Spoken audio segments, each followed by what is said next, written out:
इम्तियाज जलील तू दोगला है। बीजापुर में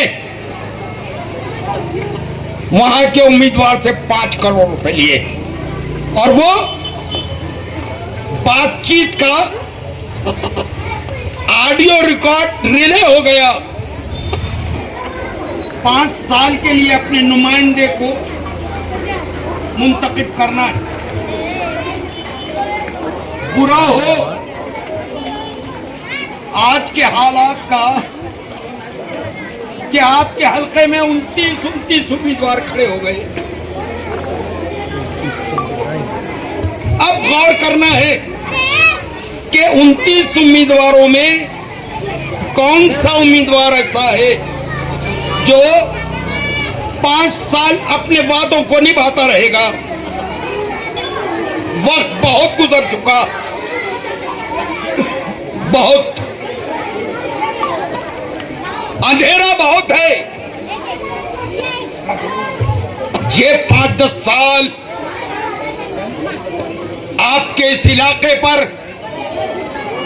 इस हल्के पर, खास तौर पर मुसलमानों की बस्तियां,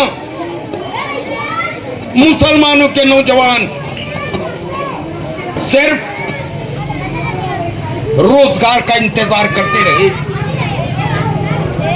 आपको एमपी भी मिला था,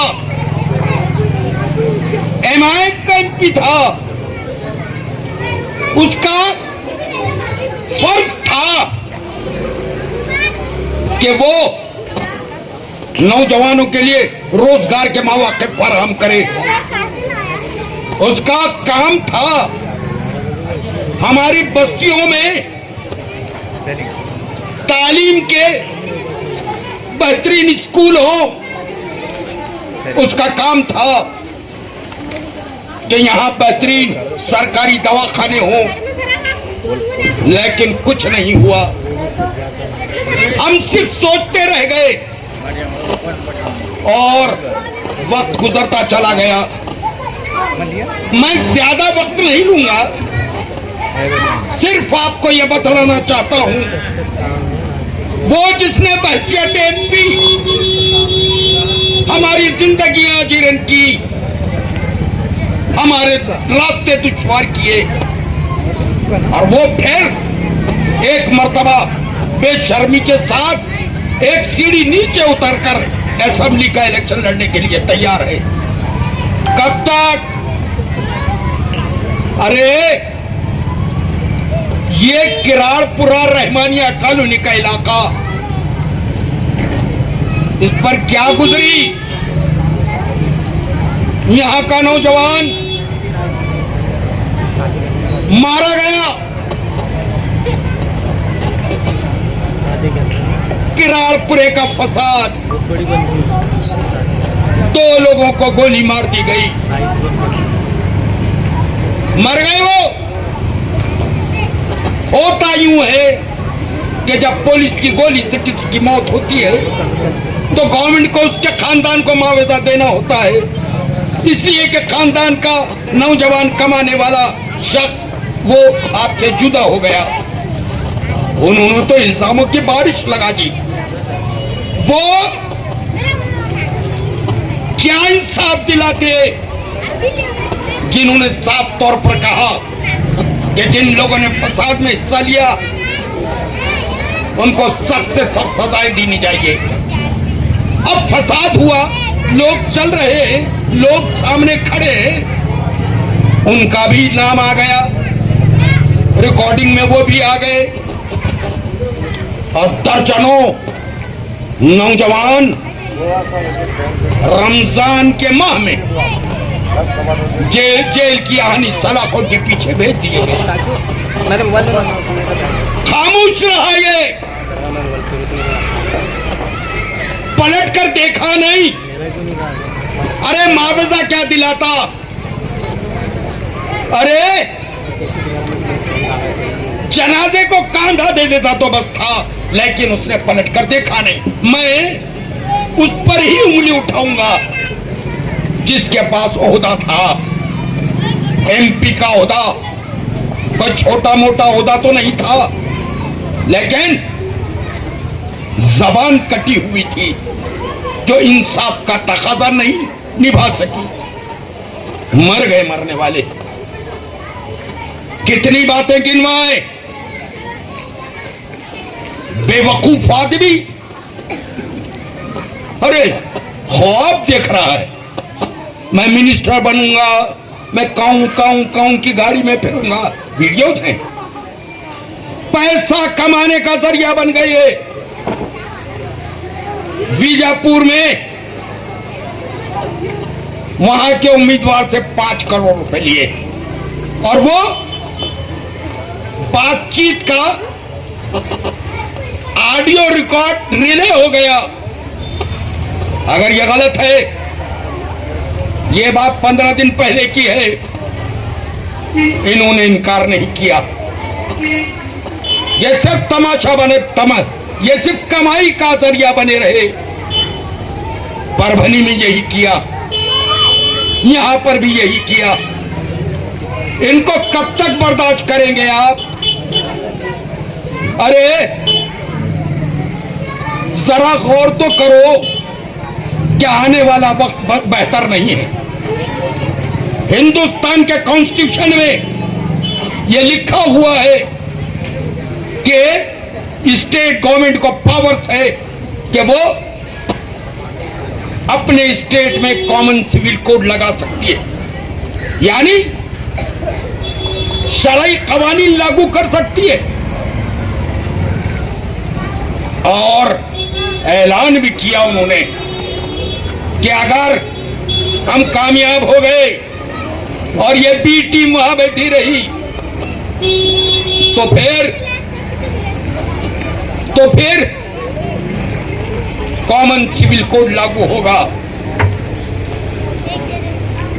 कब तक? आखिर कब तक सहेंगे हम? क्या ये जब फसाद हुआ था 2 एमएलए वहां मौजूद नहीं थे? लेकिन खामोश बैठे रहे। एक एमएलए मालेगांव का, दूसरा धूलिया का। एक लफ्ज नहीं। हमारी मौत पर असेंबली में आंसू बहाने वाला कोई नहीं। असेंबली में सिर्फ एक आवाज उठी, ताकत के साथ उठी, वो थी अबू आसिम आजमी की। इनका काम था कि वो उसका सपोर्ट करते। किराड़पुरे के लोगों को इंसाफ दिलाने के लिए ये भी आवाज उठाते, लेकिन उन्होंने इजलास छोड़ दिया। अकेला अबू आसिम लड़ता रहा। बॉम्बे से यहां आए, वो बॉम्बे से आए। यहां उनका कोई कारपोरेटर नहीं, उनका कोई लेना देना नहीं, किसी जगह ग्राम पंचायत का मेंबर भी नहीं। लेकिन मुसलमानों का दर्द किराड़पुरे तक अबू आसिम आजमी को खींचता हुआ लाया। वो घर पर गए, पुरसा दिया, माली इमदाद भी की। और हम इस आदमी की बात सुनते रहे जो मेंबर पार्लियामेंट रहकर भी कुछ ना कर सका। औरंगाबाद के नाम की तब्दीली। क्या असेंबली में 2 मेंबर नहीं थे? क्या पार्लियामेंट में 2 मेंबर नहीं थे? किसी ने भी एहतजाज नहीं किया। आप किस मुंह से हमसे वोट मांगते हो? क्या इनको शर्म नहीं आती? इम्तियाज जलील, तू दोगला है, तू वादा खिलाफ।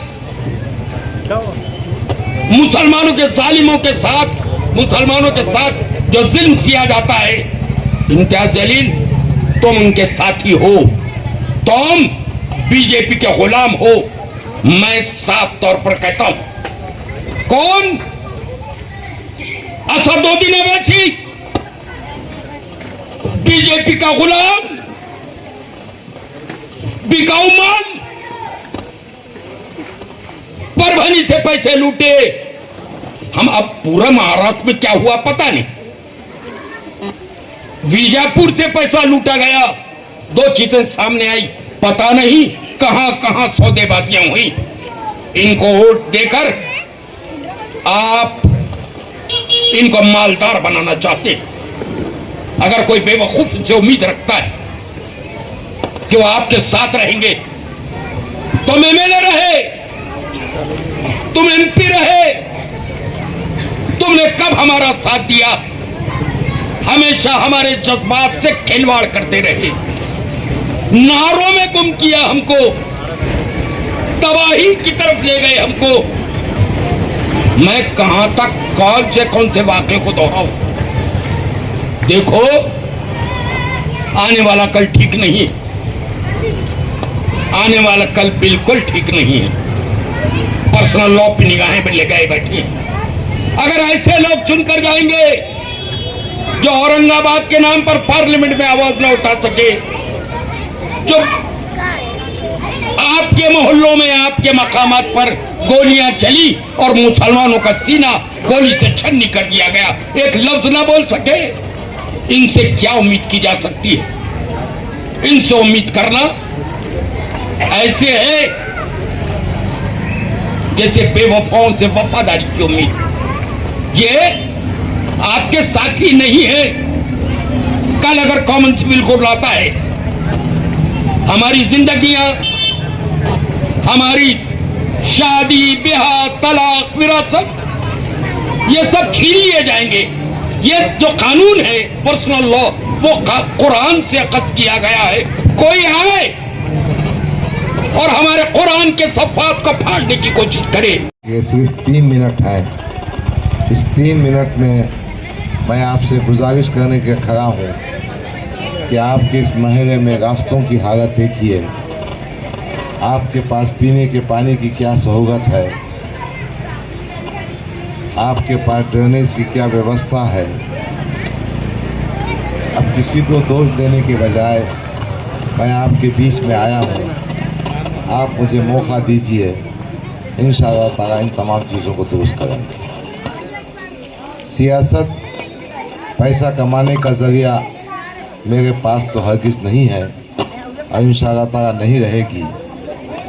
आपकी गलियों की सुधार, रास्तों की बनावट, तक़ी हसन खान साहब ने सही कहा कि आपको अच्छी तालीम की सहूलत मिलना चाहिए, मियारी स्कूल बनना चाहिए, आपके स्कूल में वो फैसिलिटीज़ होना चाहिए कि आपके बच्चे को आप प्राइवेट स्कूल में भेजने के बजाय आप इन सरकारी स्कूल में भेज सकें। इंग्लिश मीडियम के स्कूल, मियारी स्कूल, कंप्यूटराइज्ड डिजिटलाइज्ड स्कूल बनना चाहिए। सेहत के मामले में अच्छी सहूलत मिलना चाहिए। आज हमारे शाहिद भाई ने बहुत ही कम टाइम पर 6 घंटे में परमिशन लेके आए। अनाउंसमेंट भी सही तरीके से हो नहीं सका, रैली भी सही तरीके से मुनाकिद नहीं हुई। इंशाअल्लाह का वक्त मिला तो बीच में आएंगे, एक बार अच्छी सभा करेंगे। शाहिद भाई, दिल छोटा मत कीजिए, लोगों की कमी से कुछ फ़र्क नहीं पड़ता। आपने कोशिश की है, थोड़ा हमारे से भी कोताही रह गई है। हम अहलिया ने महल्ले तक दावत पहुंचाने में कम पड़े, मगर मैं इस माइक के ज़रिए जिन जिन मकान में मेरी आवाज़ पहुंच गई है, मैं गुजारिश करना चाहता हूं कि 20 तारीख को अपने हक़ का इस्तेमाल कीजिए। हमारी निशानी साइकिल है, ईवीएम मशीन पे 5वें नंबर पर है, उसके बटन को दबा कर कामयाब कीजिए। मैं जानता हूं इस छोटी सी कॉर्नर मीटिंग की तशहीर हम सही तौर पर नहीं कर सके, फिर भी मेरी जो माएँ बहनें घर में बैठी हैं, पसे पर्दा बैठकर मेरी बात को सुन रही है, मेरी इस गुजारिश को सुने कि हमको रहमानिया कॉलोनी की, औरंगाबाद के मशरक़ी हल्के की तस्वीर को बदलना है, नौजवानों के मुस्तक़बिल को संवारना है, सेहत और तालीम के मैदान में आगे बढ़ना है। और एक बात मैं कहना चाहता हूँ, इंशाअल्लाह ताला समाजवादी का ये उम्मीदवार, आपका ये भाई इस हल्के से कामयाब होगा और आपकी मदद से हम भारतीय जनता पार्टी के कैंडिडेट को दफन करेंगे, नाथुराम गोडसे की औलाद को सबक सिखाएंगे और इंशाअल्लाह ताला इस रहमानिया कॉलोनी के मामलात को भी दुरुस्त करेंगे। वक्त बहुत कम था, फिर भी मैंने मुख्तसरन आपसे बात की है। आपके बीच में पहले भी आता रहा था, आता रहूँगा, बात करता रहूँगा और अपनी गुफ्तगू होते रहेंगी। मगर 20 तारीख को आपको एक मुक़द्दस फ़रीज़ा अदा करना है। वोट आपकी अमानत है, वोट आपकी ताकत है, वोट आपकी क़ुव्वत है, वोट आपके मुस्तक़बिल की ज़मानत है। उसका सही इस्तेमाल कीजिए और समाजवादी की जो निशानी है साइकिल जो 5वें नंबर पर है, उसके बटन को दबाकर कामयाब कीजिए। यही गुजारिश करने आपकी खिदमत में आया था। हमारे शाहिद भाई का बहुत बहुत शुक्रिया, आप तमाम का शुक्रिया। खुदा हाफिज़।